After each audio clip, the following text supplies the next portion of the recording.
Hey guys, welcome back. Today we're going to talk about polyamory and why if your relationship fails, even if you're not polyamorous, you will make the same mistake that polyamory people make.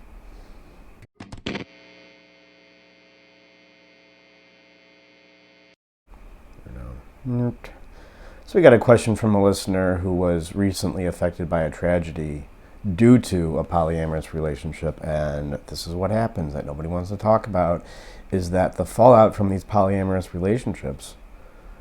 Well, look, I mean, relationships are unstable. I mean, that they're not necessarily unstable, but our issues come out in relationships, and they're way more likely to do that in a much more violent way than if there's just two people.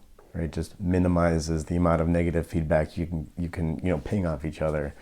These issues when we get them together, they really propitiate. I was just thinking about, okay, never mind.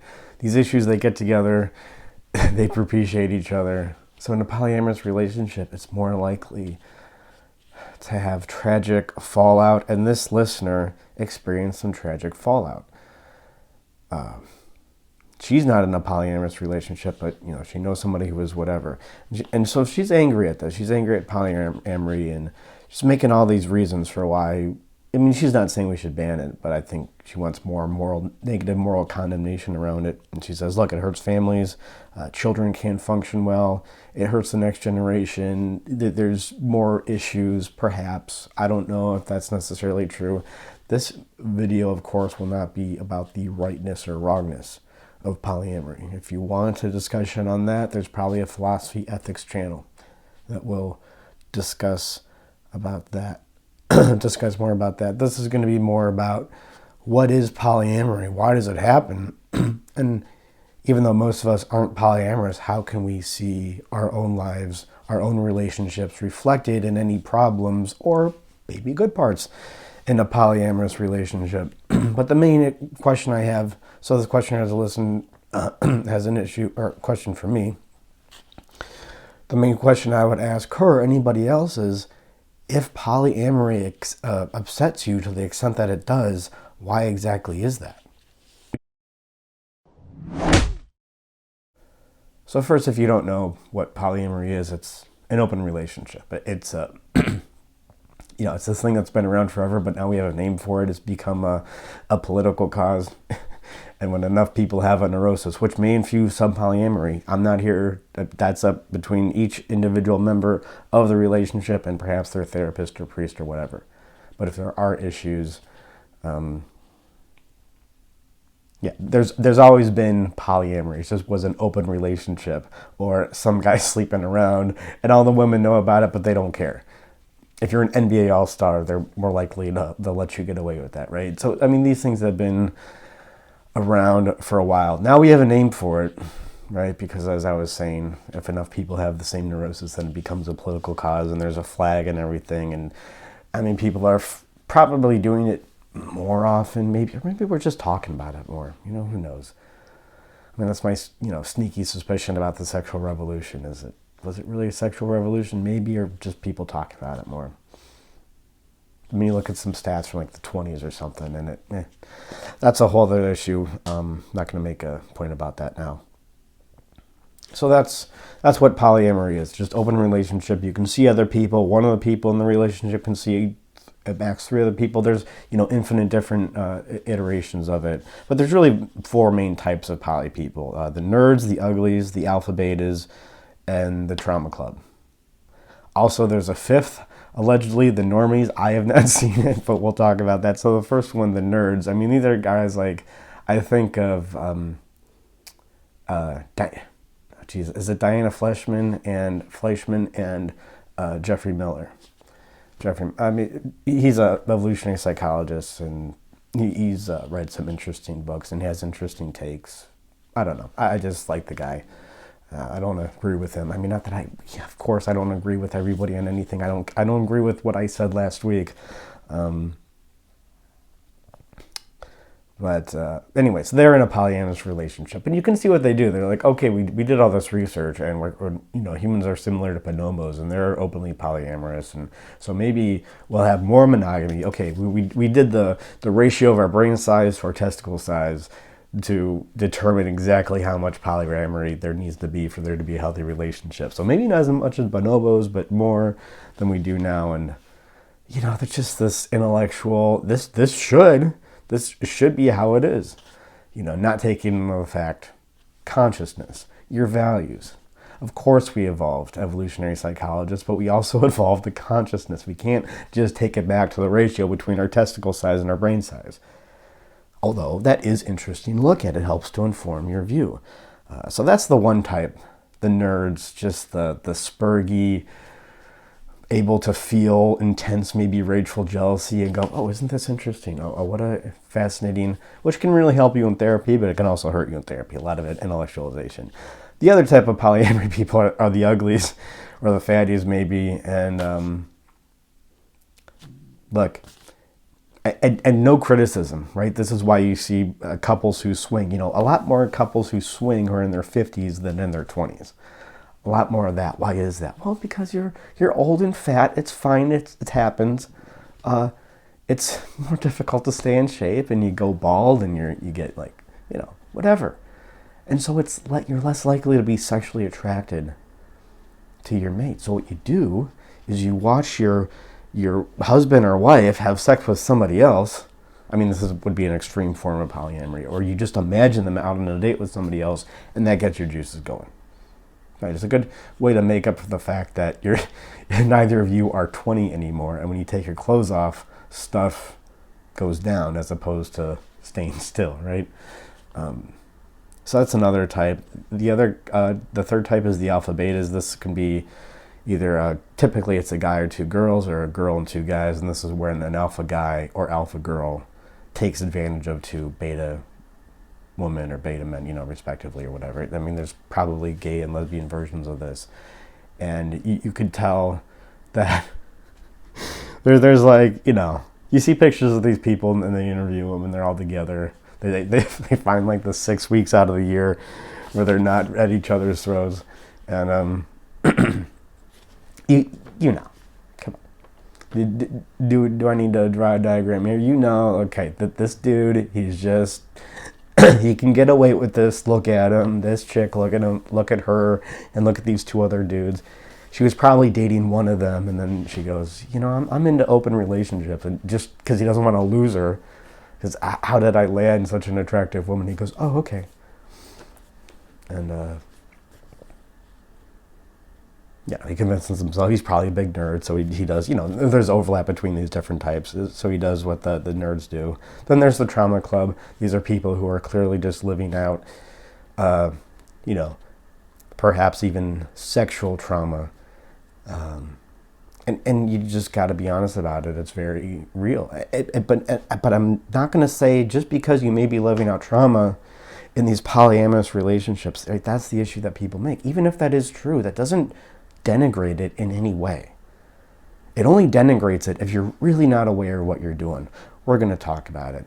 Then there's the normies, which honestly I have now I don't have a lot of experience with polyamory people. Some talking with them and the whatnot. I have not seen just people who are normal and they go,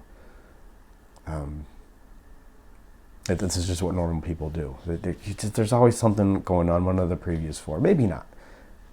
I'm open to it. But the thing is that we engage in these polyamorous relationships because it's exciting. And even intense, vengeful kind of jealousy. I don't know if that necessarily feels good, but it's definitely an excitement. It's definitely could be potentially, to go back to the trauma club, it could be a great distraction from the fact that you have psychological issues you have not worked through. This is why polyamorous relationships are more unstable, and I think a good question for the rest of us to ask is, if we do desire a similar kind of excitement in a relationship, why exactly is that? I mean, look, I get it. We all need to live out our trauma. That helps us to process it. And from the outside, you could say, oh, that's technically wrong, but that's also what people need to do to work through their issues. And maybe you have commitment issues in the past, and this is just a way for you to stay a little bit out of control yet somewhat in control, like you're setting yourself up for your, your commitment or your trust in a relationship to be broken, because you just recognize that's just how things are, because you've been hurt a lot, because you've let people hurt you. Let's be honest, that's part of it too. And this just may be a way, engaging in a polyamorous relationship just may be a way for you to figure this stuff out and feel emotions that you may need to feel that you wouldn't have felt otherwise to help you work through your issue. I mean, look, dog boarding places are filled with these people. I mean, look, we don't have to get into details. We get it. We go and drop off our dog at a dog boarding place when we go on vacation, and the people there just, they are clearly have no negative judgment, because we all do it, right? I'm sure I do it with my dog, have a unhealthy human-like relationship to make up for a lack of healthy human connection. Hopefully I do it less than the people at the dog boarding place. Maybe I do it more and everybody can see it and I can't. Oh, that's a real fear. It's okay. You got to recognize what you do. And if you're living out trauma in these polyamory relationships, then great, do it. I mean, that's a good thing for you to do. Maybe all you have in your emotional range of perception is a relationship with a dog. Now we're talking about the dog boarding place. It's not polyamory. That's a different kind of polyamory relationship when one of the members is an animal.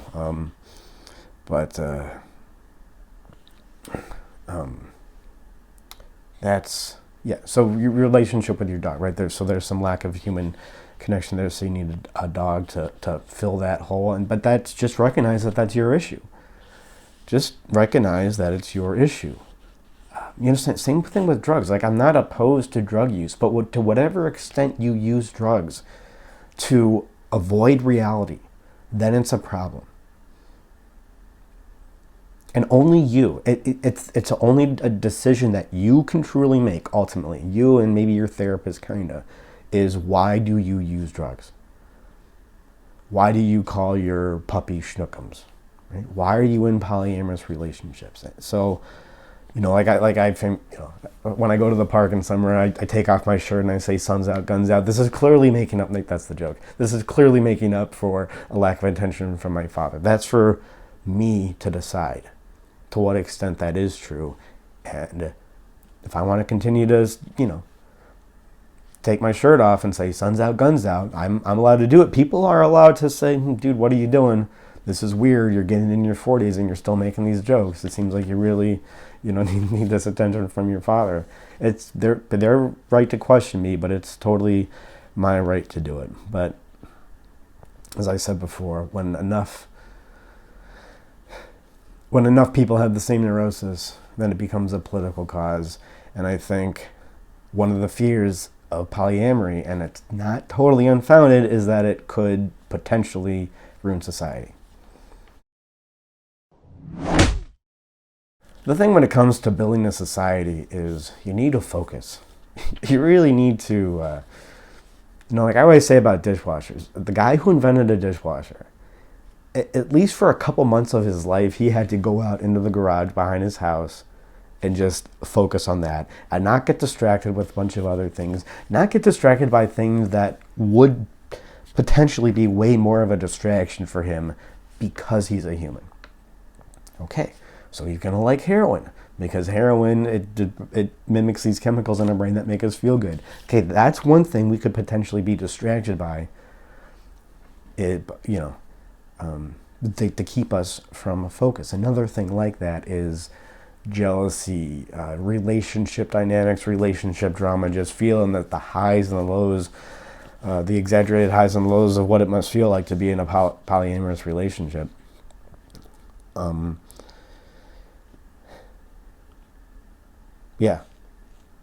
You're just not going to build society.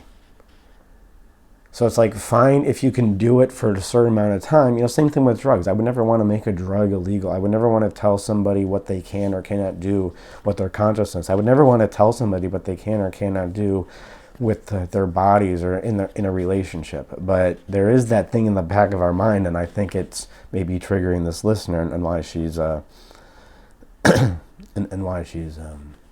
asking about this is because, yeah, we kind of get the sense like, oh, if everybody did this, if everybody joined weird polyamory cults and, got like whatever strange tattoos, much like Guilfoyle in Silicon Valley, if you watch that show. If everybody's like Guilfoyle, everybody's like this anarchist and now no commitment, everything's an open relationship, we're not going to build society. We're not going to have society to the same degree we do now. We're not going to have civilization like we do. And maybe you'd say, oh, that's better. We would have less pollution. But I think, I'm a big fan of Western civilization. So, yeah, part of me thinks, well,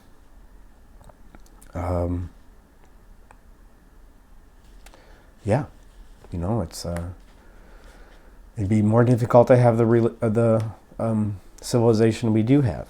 But I think what you need to do when you realize that is that when you criticize polyamorous people for doing that, when you say, oh, you're not settling down, you're not having a proper relationship through which we can build society, when you're criticizing them and saying, oh, that's the problem, what you ultimately do is the same exact thing. You ultimately take out the support of civilization the same way that polyamorous people may do. I mean, look, polyamory, it's deviant. It's deviant behavior. I mean, so what? That doesn't mean it's necessarily bad, but it's deviant given our cultural context. But you know what else is deviant? Technically, I know I'm using that term very loosely here, but what else is deviant is looking at other people and saying, oh, what they do is wrong, and they're partaking in something that's ruining society, right?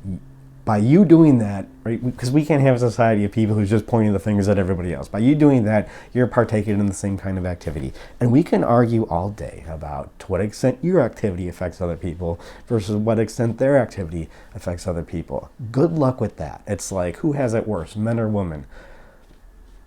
Good luck figuring that one out. I think you're going to find the information you need to find in order to support your worldview, because that's an impossible question to answer. And ultimately, I mean, we just got to be honest and say, it's technically just an impossible question to answer. I know we have our cultural biases that make us think otherwise, but who's ruining society more, right? And this is what happens when we look at somebody and we go, oh, this is such a problem. Look at how this negative thing out there has all these other negative effects. And you're right, it can affect children, it can do that. But a lot of things do that. So why aren't you getting pissed at those? It's really helpful to look at, one thing that could be going on is you think, I've made a lot of sacrifices to be in a monogamous relationship. I would like to do what they do, but I can't. I can't do that. Otherwise, I would be part of this problem that's taking down society. So it's a really difficult choice for you. And I would say the reason why it's a difficult choice is because there are connection issues that you have that make relationships more of a burden than they are. They're probably always going to be kind of a burden no matter what, but when we have connection issues, it makes it more of a burden than they are. A relationship then feels like an unnatural strain. So when somebody else, chooses not to do it, then you go, oh, what the hell? Now, this listener, let's say she's not a heroin addict. She probably doesn't feel the same. She probably feels more sympathy and empathy for heroin addicts. Like, man, that sucks that you would do that, because if she's in fact not a heroin addict, I'm pretty sure she's not, she doesn't feel the same. And of course, what ruins society more? Drug addiction, heroin, opioid addiction, or polyamorous relationships? I mean, that's no question at that point, right? So why are you getting upset here? I understand there was this acute issue in your life, and that's why you're really mad at it. But these are still great opportunities when we do get really upset to go, oh, what does this mean about me? What does this mean about me? Because, either way, it's a boundary issue. Whether you're polyamorous or whether you're criticizing polyamory, either way, it's a boundary issue. And,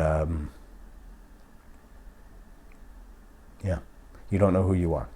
So you need to feel the emotional highs and lows that come from polyamory, or you need to, control other people. And if you have any control issues, any unconscious emotions, any things that you repress that may affect you, that may keep you from living the life that you want, that keep you in your procrastination. If you're watching too much porn, if you're watching too much YouTube right now, and this is part of it, we can help you out. We can help you make sense of your emotions.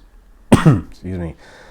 We do free consultations. I had a gravelly voice this today. I hope that was okay to counteract my boyish, my 90s boyish haircut, like Ryder Strong in Boy Meets World. Ooh, like I've had a difficult upbringing, but I have potential. Ooh, if only I could find a girl who would understand and be able to like mold me and save me, right? And that kind of thing. I got that here going on to counteract my more manly voice. So if you have questions or just want to reach out, talk with somebody, we do free consultations, animusempire.com/schedule. Thank you guys. Remember that it's really easy and fun to criticize, but when we look out in the world and say, you don't look out at the world and say, the world is wrong, therefore I'm right. What you want to do is look out at the world and say, it's wrong, and ask yourself, well, therefore, how could I be wrong?